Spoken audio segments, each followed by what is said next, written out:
नमस्कार, तपाईहरु सबैलाई नेट इन्डिया अफिसियल च्यानलमा स्वागत छ। र आज म एउटा जुन लालबागमा घटेको घटना विषयमा कुरा गर्न गइरहेको छु।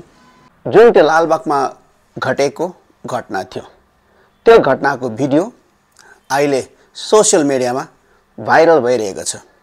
यो होलीको दिनमा बेंगलोरको लालबागमा उत्पात मचाउनेहरू पनि नेपालीहरू थिए अनि त्यस काण्डको भिडियो बनाउनेहरू पनि नेपालीहरू नै थिए।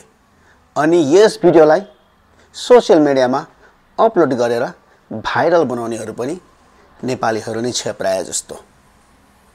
र यो भिडियोलाई सोशल मिडियामा भाइरल बनाउँदाखेरि कस्तो परिणाम हुन्छ, परिणाम जे पनि होस्, र यो भिडियोलाई भाइरल गराउँदाखेरि बेंगलोरमा बस्ने नेपालीहरूको लागि एउटा समस्या, एउटा मुसिबतलाई निम्तो दिएको जस्तो हो।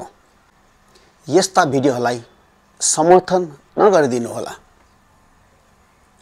जसले गर्दाखेरि हामी बाटोमा हिँड्दा पनि शिर झुकाएर हिँड्नु पर्ने भइरहेको छ। बेंगलोरमा हाम्रा नेपाली समुदायका मान्छेहरू यस्ता ठुला मान्छेहरू पनि छन्, अति राम्रा काम गर्ने मान्छेहरू पनि छ। जानुहोस्, उहाँको भिडियो बनाउनुहोस् र सोशल मिडियामा हाल्नुहोस् र त्यो भिडियोलाई भाइरल गराउनुहोस्।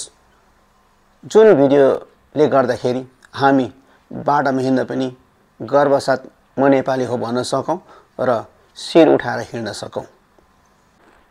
धन्यवाद।